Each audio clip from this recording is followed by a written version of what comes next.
Greetings to you. Greetings to you. This is Jerome Shaw, creator of the Open Palm Podcast, marketing motivator and meditator, coming to you live straight today with a message like Twan say, hot off the skillet.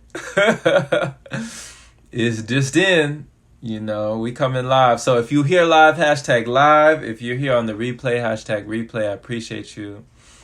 And we have a message for you today. So today, on day 9 of the vulnerability, the vulnerability section of our book here, the chapter number 9, as we turn the page here, in the 30 days of awesomeness.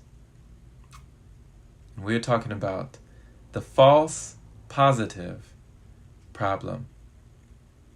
The false positive problem. Now, what are we talking about, Jerome? Well, I'm glad you asked. I'll tell you. There was a podcast episode that I listened to not too long ago, just a little while back, and it was talking with a doctor who was talking about misdiagnoses and the false positive problem. If I can take an excerpt from this podcast episode.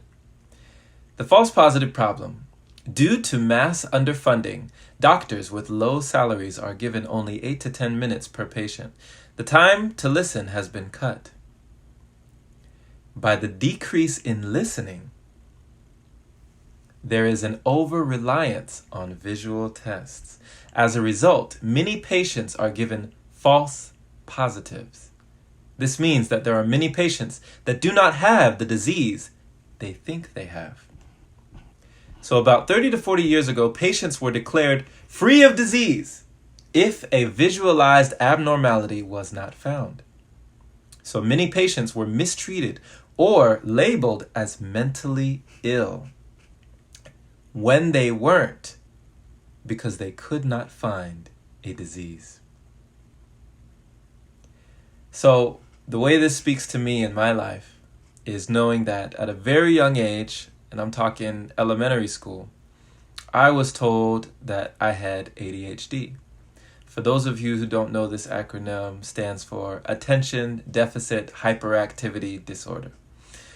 So I was told that I had this disorder called ADHD, and due to my hyperactivity, my lack of focus, what have you, the teachers, I guess, just didn't know how to control my attention, couldn't get a hold of me. And, I took this test and this doctor deemed me ADHD. You have ADHD, right? Next. Right? And so, I went throughout my life believing this, right? Believing that I was afflicted with ADHD, right? Believing that I was a special kid. I deserved special treatment, right? And so, this is nothing against anybody who has been diagnosed with anything, a disease, a disorder, what have you.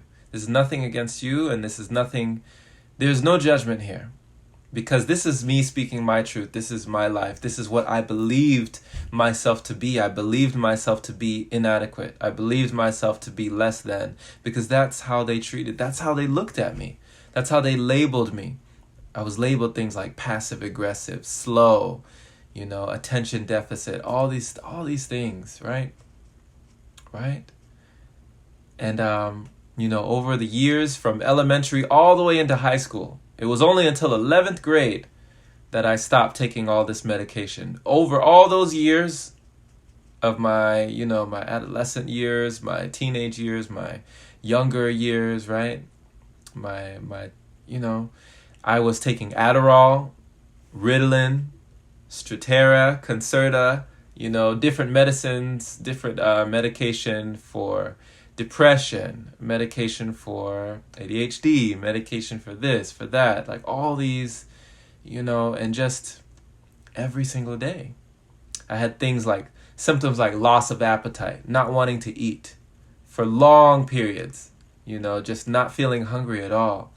And, I had no idea later on that it was just, it was really a side effect of all the medication that I was just taking. But But at least I could study, right? At least I focused in class, right? At least I paid attention to the teachers, right? But at what cost? At what cost? What was the price of all that? Of all those pills? What was the price? So, I also listened to the podcast episode in which it said that once a doctor and a patient agree on a diagnosis, that disease, whether it is present or not, becomes incurable. Now, what he means is half of the patients insisted on keeping the diagnosis of a disease that they did not have. Let me read that one more time. They insisted on keeping the diagnosis of a disease that they did not have. Both the doctor and the patient were operating in blindness. So just because he said, this is what you have, the patient agreed, I guess that's what I have. Their mind agreed, I guess that's what you have. And their whole life they went on believing, I guess that's what we have, right? When it may not have ever even been true. When you receive a false diagnosis, you naturally stop looking for the cause of your symptoms because now you have a name, right? You have something to point at, right? You have something to point at and say, this is why I am less than. This is why I'm inept. This is why I can't focus in class. It's because I have this. It's because I have ADHD, right? Now you have a name. You have an excuse. You have a reason. Now you can throw up your hands and, right? It's out of your hands now. When it was always within your power to choose what life you wanted to live and who you wanted to be. But let me get to that later. So, once you have a name, you naturally stop looking for the cause of your symptoms. It is difficult for doctors not to give a diagnosis, They have to, they have requirements, being a doctor. Patients feel comforted knowing the source of their problems. So not only is it difficult for the doctors to not give you a diagnosis, it's hard for them to say, hey, I don't know what's wrong. I can't tell you what you have. I can't tell you what you don't have. I don't know. I don't know the solution, the source of the problem. It's difficult for a doctor to do that because what would they be saying? That plaque on the wall, that says I'm a doctor, I got a PhD in this and that, all those credentials. They're pretty much saying, like, what is that up there for, right? So it's like they have to label you with something almost.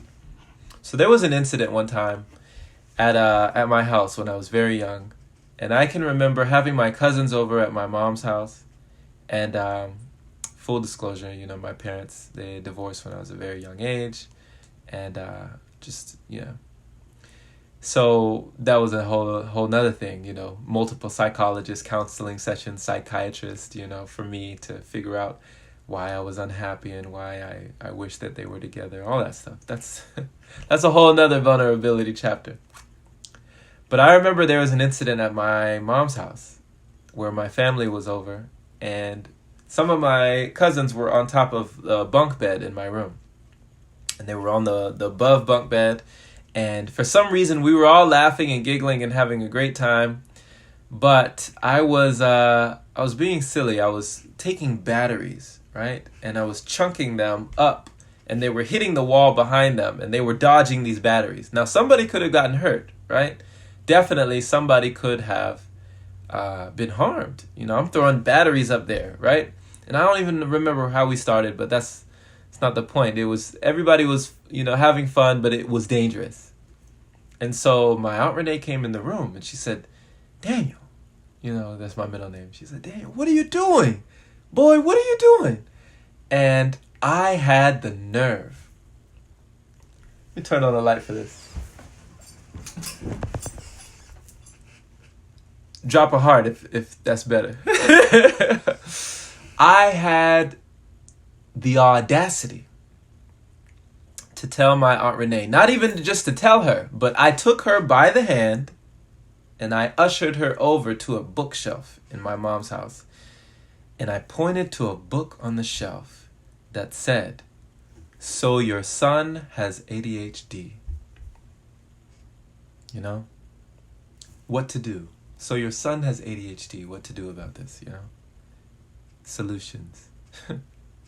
And she said, I'll never forget this. My aunt, she said, boy, don't you ever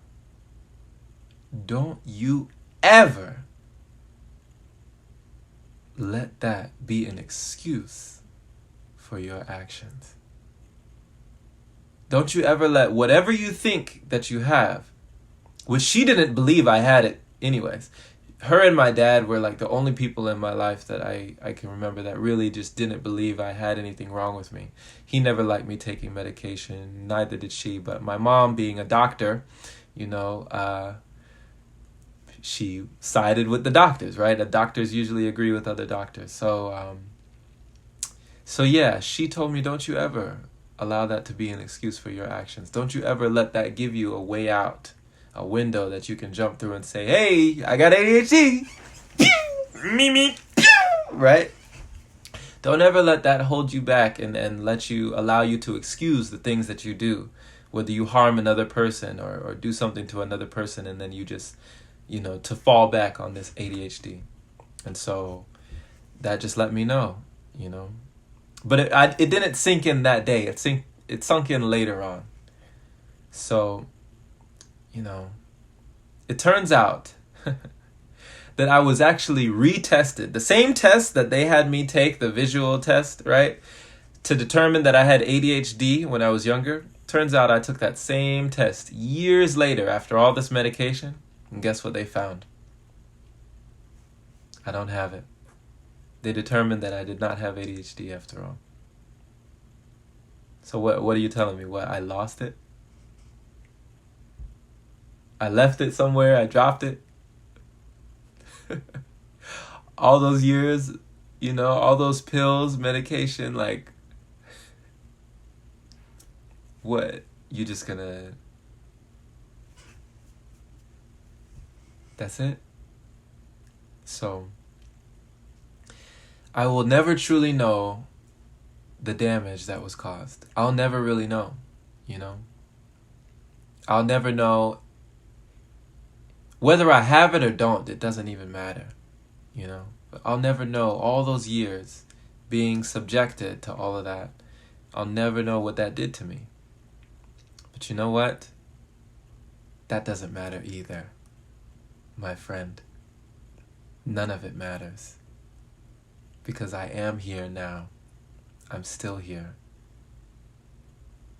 And I know now that what I didn't know then is that I determine. I determine what happens. You know? I determine my destiny. None of that matters. It only matters how I determine it will be. So, whatever I decide I am or I'm going to be, whoever I decide to be is up to me. I love the mantra that I use sometimes is, if it's going to be, it's up to me. You know? It happens to me because of me. It happens to me because of me. Good or bad, positive or negative. It happens to me because of me. And if it's going to be, it's up to me. So, never again allowing anything such as medication, a diagnosis, a misdiagnosis, a disorder, whatever, a label, right? Never again allowing that to determine my destiny or to deter me from where I'm going, from where I'm headed, and to who I say I am. So none of that matters. I told you this to be vulnerable and sharing my story, but I have just come to an epiphany. Thank you, Jay, for making this challenge. I have just come to an epiphany, just a moment of clarity that says, you know what, Jerome? That may be part of your story, but none of it matters. All that matters is what you're going to do today. What will you do now? The past is set in stone. The future is in constant motion. It is in constant flux. Like Yoda, Grandmaster Yoda, right? Star Wars says, always in motion is the future. So you determine what it means to you. And you determine where you'll go from here. So my friend, if you empathize with this, if you have ever felt like you were labeled and called this, called that, and you went through your life believing that something was wrong with you, I empathize with you, but I also let you know that it does not determine who you are. It does not determine who you are. So, don't settle. Don't settle. Realize that you will be whatever you decide yourself to be. So, thank you for listening, my friend. That's it. That's it. We're closing the chapter of vulnerability. We're on to a new chapter. Hallelujah. Hallelujah. Hallelujah. Yes, I'm ready. I'm ready. So have a wonderful rest of your day, my friend. If you're catching this on the replay, #replay, and just enjoy the rest of your day. Shoot, I might get a sip of wine. I don't know. Be well, be blessed. Share something below, any nuggets or any memories that this drug up for you in your life. Anything that you would like to share for this wonderful, wonderful Utah community. And I'm sure that someone would love to hear you share your story. So show some love if you resonated. Share this with someone who needs to hear it. I do believe that these messages aren't heard often enough.